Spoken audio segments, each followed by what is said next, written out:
তো আল্লাহ রসুল বলেন, যে ব্যক্তি আল্লাহ তাআলার জন্য প্রতিদিন ফরজ নামাজ ব্যতীত আরও 12 রাকাত নফল নামাজ অর্থাৎ সুন্নত নামাজ আদায় করবে, বানাল্লাহু লাহু বাইতান ফিল জান্নাহ, আল্লাহ রাব্বুল আলামিন তার জন্য জান্নাতে একটি ঘর নির্মাণ করবেন। সুবহানাল্লাহ, আলহামদুলিল্লাহ। মহান আল্লাহ সুবহানাহু ওয়া তাআলার দরবারে লাখ কোটি শুকরিয়া যে আল্লাহ সুবহানাহু ওয়া তাআলা আমাদেরকে পবিত্র জুমার দিনে আল্লাহ তাআলার ঘর মসজিদে আসার, বসার এবং দিনই কিছু কথাবার্তা বলার এবং শোনার তৌফিক দান করেছেন। এই জন্য সকলের অন্তরের অন্তঃস্থল থেকে মালিকের দরবারে শুকরিয়া আদায় করে নেই, আলহামদুলিল্লাহ। সম্মানিত হাজিরিন, আমি আপনাদের সম্মুখে পবিত্র কালাম মাজিদ থেকে একখানা আয়াত তেলাওয়াত করেছি এবং রাসূল করিম সাল্লাল্লাহু আলাইহি ওয়াসাল্লামের অসংখ্য অগণিত হাদিস থেকে একটি হাদিস আপনাদের সামনে উপস্থাপন করেছি। উক্ত আয়াতে কারিমা এবং হাদিসের আলোকে সুন্নাত নামাজের কি গুরুত্ব এবং কি ফজিলত লাভ এই সম্পর্কে কিছুটা আলোচনা করার চেষ্টা করব। আল্লাহ তাআলা তৌফিক দান করুক, সকলে বলেন আমিন। সম্মানিত হাজিরিন, কিছু কিছু মুসলিম ভাইরা আছে যাদের মনের মধ্যে অনেক সময় প্রশ্ন জাগে, অনেকে আবার হুজুরদেরকে সরাসরি প্রশ্নও করে বসে যে হুজুর, যদি সুন্নত নামাজ না পড়ি তাহলে কি কোনো গুনাহ হবে নাকি? যদি সুন্নত নামাজ না পড়ি তাহলে কি কোনো গুনাহ হবে কিনা, এরকম অনেকের মনে প্রশ্ন জাগে। তো আমি তাদেরকে বলবো, তারা যে প্রশ্নটা করে তাদের এই প্রশ্নটা করাই কি ভুল। এই প্রশ্ন না করে বরং প্রশ্ন করা উচিত, হুজুর আমরা যে সুন্নত নামাজ পড়বো, সুন্নত নামাজ পড়লে লাভ কি?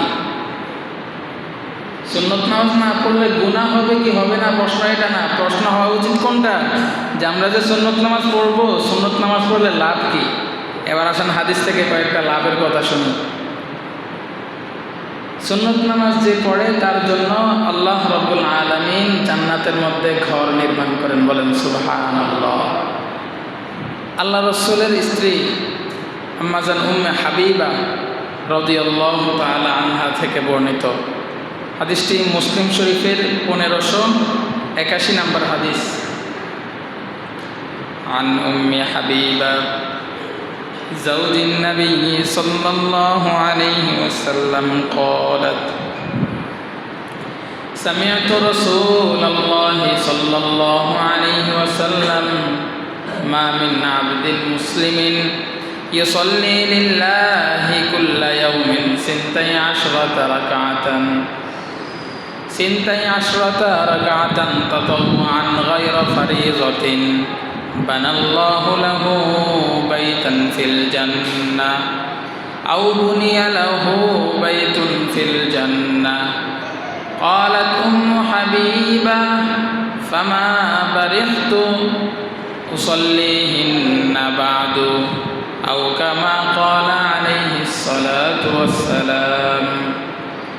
আল্লাহ রসুলের স্ত্রী আম্মা জান উম্মে হাবিবা রাদিয়াল্লাহু তাআলা আনহা থেকে বর্ণিত, তিনি বলেন, আমি রসুল করিম সাল্লাল্লাহু আলাইহি ওয়াসাল্লামকে বলতে শুনেছি যে মুসলমান প্রত্যেক দিন আল্লাহ তাআলার জন্য ফরজ ব্যতীত আরও 12 রাকাত নফল নামাজ আদায় করে। ফরজ ব্যতীত আরও কত রাকাত? 12 রাকাত নফল নামাজ। এখানে নফল দ্বারা উদ্দেশ্য হচ্ছে সুন্নাত নামাজ। একটা বিষয় মনে রাখবেন, ফরজ ছাড়া আর যত ধরনের নামাজ আছে সবগুলাই কিসের কাতারে? নফলের কাতারে। তবে গুরুত্বের দিক দিয়ে একটাকে একটার জায়গায় কী করা হয়? রাখা হয়। কোনোটাকে সুন্নতে মুআক্কাদা, কোনোটাকে সুন্নতে জায়েদা, কোনোটা মুস্তাহাব, নফল, এরকম। কিন্তু ফরজ ছাড়া বাকি সব নামাজই কি? নফল। তো এখানে রাসূল করিম সাল্লাল্লাহু আলাইহি ওয়াসাল্লাম নফল উল্লেখ করেছেন। এখানে নফল দ্বারা উদ্দেশ্য সুন্নতে মুআক্কাদা। তো আল্লাহ রসুল বলেন, যে ব্যক্তি আল্লাহ তাআলার জন্য প্রতিদিন ফরজ নামাজ ব্যতীত আরও 12 রাকাত নফল নামাজ অর্থাৎ সুন্নত নামাজ আদায় করবে, বানাল্লাহু লাহু বাইতান ফিল জান্নাহ, আল্লাহ রাব্বুল আলামিন তার জন্য জান্নাতে একটি ঘর নির্মাণ করবেন। সুবহানাল্লাহ। অথবা বর্ণনাকারী বলেন বুনিয়া লাহু বাইতান ফিল জান্নাহ, অথবা হয়তো হাদিসের শব্দটা এভাবে এসেছে বুনিয়া লাহু বাইতুন ফিল জান্নাহ, জান্নাতে তার জন্য একটা ঘর নির্মাণ করা হবে। قالت أم حبيبة فما برحت أصليهن بعد। উম্মে হাবিবা আল্লাহর রাসূল সাল্লাল্লাহু আলাইহি ওয়াসাল্লামের স্ত্রী বলেন, আমি যখন রাসূল করিম সাল্লাল্লাহু আলাইহি ওয়াসাল্লামের মুখ থেকে হাদিস শুনলাম, যখন শুনলাম যে ব্যক্তি দৈনন্দিন ফরজ নামাজ ব্যতীত আরও 12 রাকাত সুন্নত নামাজ আদায় করে তার জন্য আল্লাহ তাআলা জান্নাতে একটা ঘর নির্মাণ করেন, এই হাদিস যখন শুনলাম এরপর থেকে আমি আর কখনো এই নামাজ ত্যাগ করি নাই। সুবহানাল্লাহ। এই হাদিস শোনার পর থেকে কখনো আমি কি করি নাই, এই নামাজ আর ত্যাগ করি নাই। قالت عمرو ما برحت عليهن উসল্লি মা বারিহতু উসল্লিহিন্না বাদু। হযরত আমর এখানে হাদিসের মধ্যে যে ফামা শব্দের জায়গায় ফা বাদ দিয়ে মা শব্দটা উল্লেখ করেছেন। ওয়াকাল আন-নু'মান মিছলা যালিকা, এবং নু'মান ইবনে বাশীর তিনিও এমনটি বর্ণনা করেছেন। তাহলে এই হাদিস দ্বারা আমরা জানতে পারলাম যে সুন্নত নামাজ পড়লে লাভ কি, সুন্নত নামাজ পড়লে আল্লাহ রাব্বুল আলামিন সুন্নত নামাজ আদায়কারীর জন্য জান্নাতে একটা ঘর নির্মাণ করেন। এবার আসেন আরেকটা হাদিস, আল্লাহ রাসূল সাল্লাল্লাহু আলাইহি ওয়াসাল্লামের আরেকজন স্ত্রী আম্মা জান আয়েশা রাদিয়াল্লাহু তাআলা আনহা, তিনি এই হাদিসটা বর্ণনা করেন। হাদিসটি নাসাই শরীফের 1794 নম্বর হাদিস।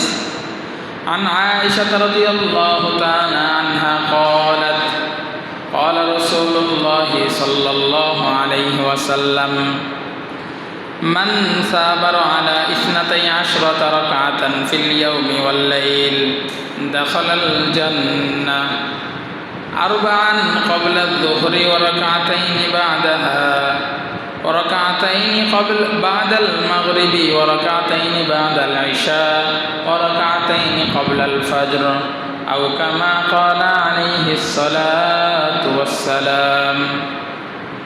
আম্মা জান আয়েশা রাদিয়াল্লাহু তাআলা আনহা হুজুর সাল্লাল্লাহু আলাইহি ওয়াসাল্লাম থেকে ইরশাদ করেন, যে ব্যক্তি মান সাবারা আলা 12 রাকাতান ফিল ইয়াউমি ওয়াল লাইল, দিনে এবং রাত্রে 12 রাকাত নামাজের উপর অভ্যস্ত হয়ে যায়, 12 রাকাত সুন্নত নামাজের উপর অভ্যস্ত হয়ে যায়, কোনো সময় এই 12 রাকাত নামাজকে সে পরিত্যাগ করে না, কোনো সময় এই 12 রাকাত সুন্নত নামাজকে সে ছাড়ে না, সব সময় আদায় করে, আল্লাহর রাসূল বলেন দাখালাল জান্নাহ, এই ব্যক্তি জান্নাতে প্রবেশ করবে। সুবহানাল্লাহ। আগের হাদিসে বলছে 12 রাকাত নামাজ যে আদায় করে আল্লাহ তাআলা তার জন্য জান্নাতে ঘর নির্মাণ করেন, আর এই হাদিসে বলতেছে যে ব্যক্তি 12 রাকাত নামাজের উপর অভ্যস্ত হয়ে যায় সে জান্নাতে প্রবেশ করবে। কত বড় ফজিলতের কথা! আল্লাহ তাআলা আমাদেরকে এই সুন্নত নামাজের গুরুত্ব বুঝার এবং আমল করার তৌফিক দান করুন, সকলে বলেন আমিন। তো সম্মানিত হাজরিন, এই হাদিসের মধ্যে এই 12 রাকাত নামাজ কোন কোন সময় এই কথাটাও বলা হয়েছে যে এই 12 রাকাত নামাজ কোন কোন ওয়াক্তে পড়তে হয়। হুজুর সাল্লাল্লাহু আলাইহি ওয়াসাল্লাম বলেন আরবাআন ক্বাবলা যুহরি, যোহরের নামাজের পূর্বে 4 রাকাত। আমরা পড়িনি যোহরের নামাজের পূর্বে 4 রাকাত সুন্নাত পড়ি না?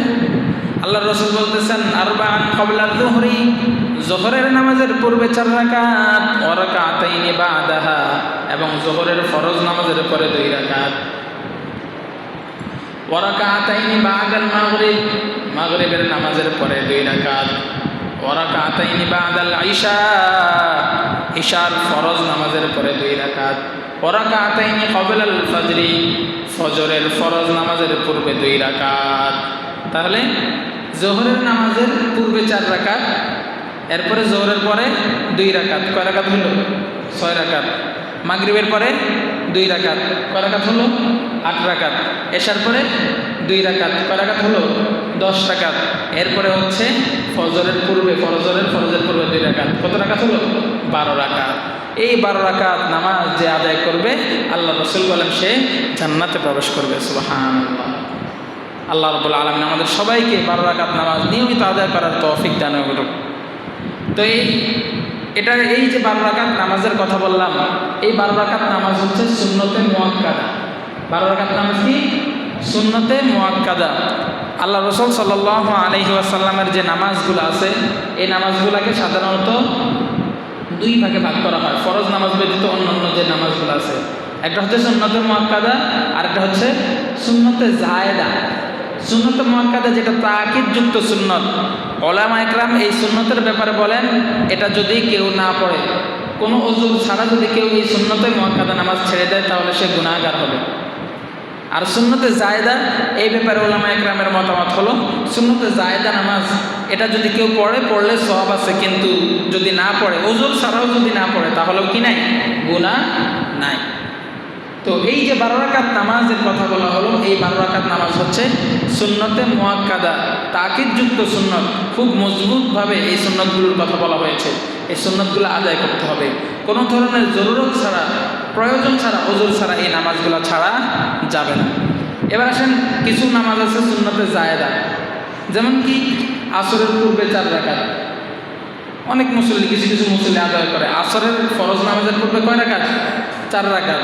এবং ইশারের ফরজ নামাজের পূর্বে 4 রাকাত, এই 8 রাকাত। এই নামাজগুলো হচ্ছে সুন্নতে জায়েদা।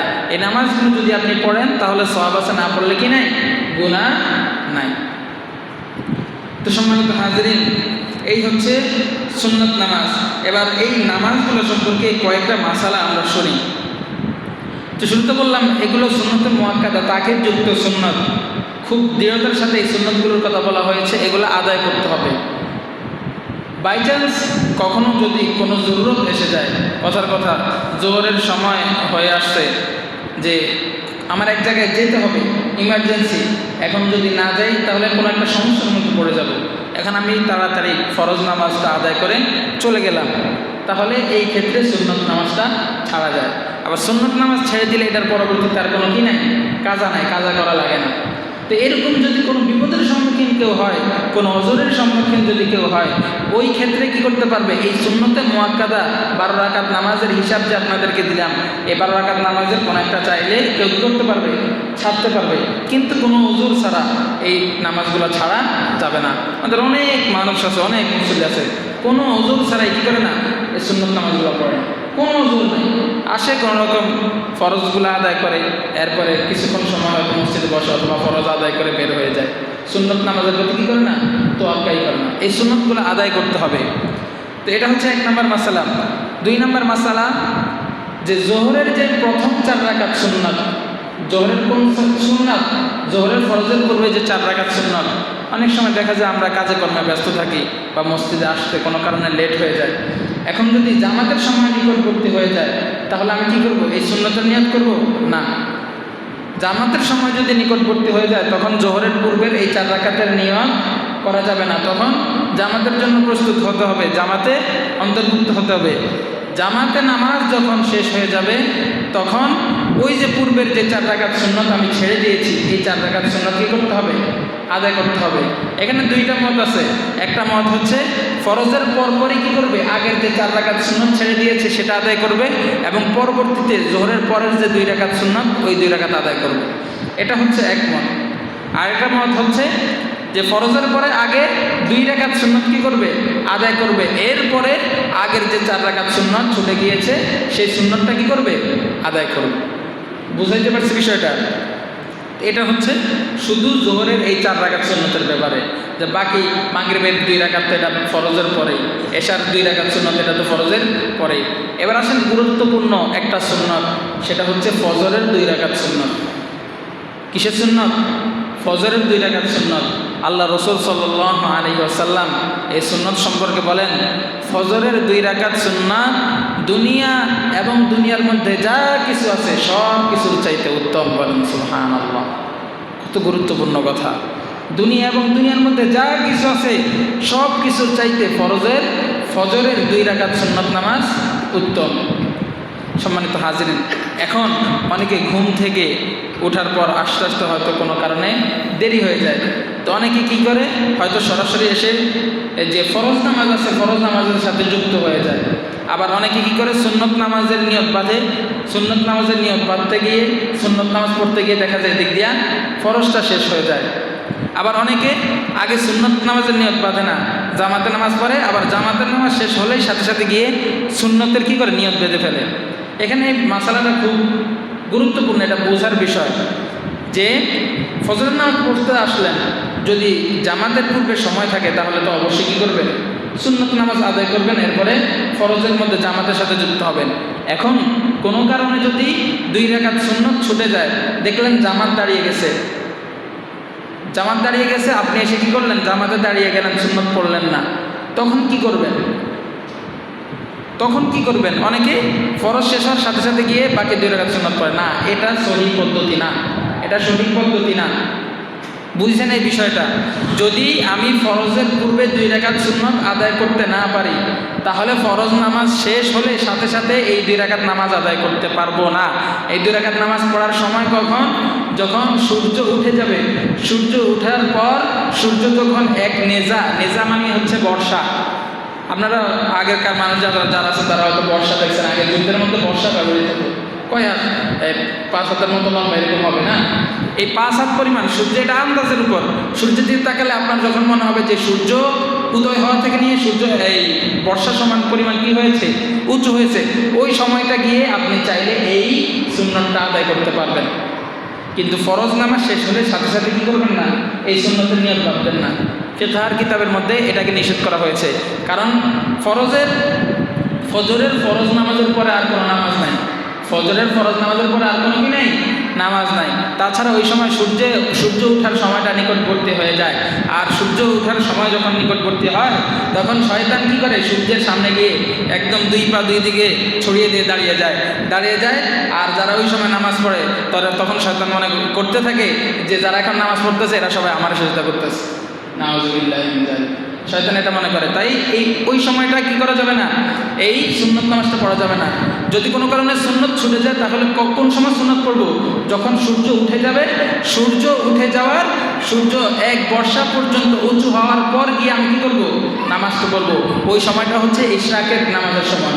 ইশরাকের নামাজের যে সময়, ওই সময়টাতে ফরজের সুন্নতটা আদায় করে নেব। তবে ফজরের যে সুন্নতটা আছে এটার আদায় করার সুন্দর নিয়ম হচ্ছে, কথার কথা আপনি মসজিদে আসলেন, আসার পরে দেখলেন জামাত দাঁড়িয়ে যাচ্ছে। এখন আপনার যদি ধারণা হয় আমি এই ফজরের সুন্নতটা আদায় করে জামাতে অন্তত 1 রাকাত পাবো, কয় রাকাত, 1 রাকাত পাবো, অথবা ইমাম সাহেবকে আত্তাহিয়াতের অবস্থায় গিয়ে পাবো, বুঝাইতে পারতেছি, হয়তো 1 রাকাত পাবো, অথবা ইমাম সাহেবকে তাশাহুদের শুরুতে গিয়ে পাবো। যদি এমনটা আপনার বদ্ধমূল হয়, দৃঢ় ধারণা হয়, তাহলে আপনি কি করবেন, সুন্নতটা আদায় করে জামাতের মধ্যে শরীক হবেন, আপনি জামাতের সওয়াব পেয়ে যাবেন। কিন্তু আপনার যদি মনে হয় আমি যদি এখন সুন্নতের নিয়ত বাঁধি তাহলে আমার পুরো জামাতটাই ছুটে যাবে, তখন কিন্তু আপনি কি করবেন না, সুন্নতের নিয়ত করবেন না, তখন করবেন, জামাতের সাথে যুক্ত হবেন, এবং পরবর্তীতে ওই যে বললাম সূর্য উদয় হওয়ার পরবর্তীতে গিয়ে সুন্নতটা আদায় করবেন। তাহলে বুঝাইতে পারছি বিষয়টা? যদি নামাজের সময় আপনি মনে করেন আমি সুন্নত নামাজ পড়ে জামাতে গিয়ে ইমাম সাহেবকে হয়তো 1 রাকাতে পাবো অথবা বৈঠক অবস্থায় পাবো, তাহলে কি করবেন, সুন্নতটা পড়েই জামাতে অংশগ্রহণ করবেন। আর যদি মনে করেন যে না, সুন্নত পড়তে গেলে আমার জামাত ছুটে যাবে, তাহলে কি করবেন না, সুন্নত পড়বেন না, আগে ফরজ নামাজটা পড়ে নেবেন, এরপরে সূর্য ওঠার পর ফজরের এই 2 রাকাত সুন্নত নামাজ পড়বেন। সম্মানিত হাজিরিন, এই আর কোনো সুন্নত নিয়ে কিন্তু এত ধরনের মাসালা বর্ণনা করা হয় নাই। তাহলে এই সুন্নতটা নিয়ে এত বেশি মাসালা বর্ণনা করা হয়েছে, বোঝা যায় এই সুন্নতের কতটা গুরুত্ব। আল্লাহ রাসূল সাল্লাল্লাহু আলাইহি ওয়াসাল্লাম এমনি বলেন নাই যে ফজরের 2 রাকাত সুন্নত দুনিয়া এবং দুনিয়ার মধ্যে যা কিছু আছে সব কিছুর চাইতে কি উত্তম। তো সম্মানিত হাজিরিন, এই হচ্ছে সুন্নত নিয়ে কয়েকটা কথা। এরপরে দেখেন, কাল্পনিক একটা গল্প আপনাদেরকে শোনাই, ভিতরের যে গুরুত্ব, এই গুরুত্ব বোঝার জন্য। যে এক বন্ধু, কথার কথা 2 বন্ধু এশার নামাজ পড়তে আসছে, এশার নামাজ পড়ার পরে অপর দিক দিয়ে বাংলাদেশের খেলা চলতেছে, ঠিক আছে? তো এশার নামাজের ফরজ নামাজ শেষ হইল, এখন এক বন্ধু নামাজের মধ্যে দাঁড়াইছে, কি করবে, সুন্নত পড়বে, এরপরে বিতির পড়বে, অথবা দোনো বন্ধু মিলে প্রথমে সুন্নত নামাজ পড়ছে। তো এক বন্ধু বের হয়ে যাইতেছে, আরেক বন্ধুরে ডাকতেছে, বন্ধু খেলার কিন্তু আর 2-3 ওভার বাকি আছে, এখন ভিতরের নামাজ পড়লে কিন্তু বাকি খেলাটা আর দেখতে পারবে না, চল কোথায় কি করবো, যা খেলাটা দেখি, ভিতরের নামাজ পরেও পড়তে পারবি, ভিতরের নামাজ পড়তে পারবি, পরেও পড়তে পারবি। বন্ধুর ইয়াতে পড়ে বের হয়ে গেছে মসজিদ থেকে, ভিতরের নামাজ পড়ে নাই। ফজরের সময় যখন উঠছে, ঘুমের থেকে উঠার পর ফজর নামাজ যখন পড়বে, তখন মনে হয়েছে হায় আমি তো ভিতরের নামাজটা পড়ি নাই। ইন্না লিল্লাহি ওয়া ইন্না ইলাইহি রাজিউন।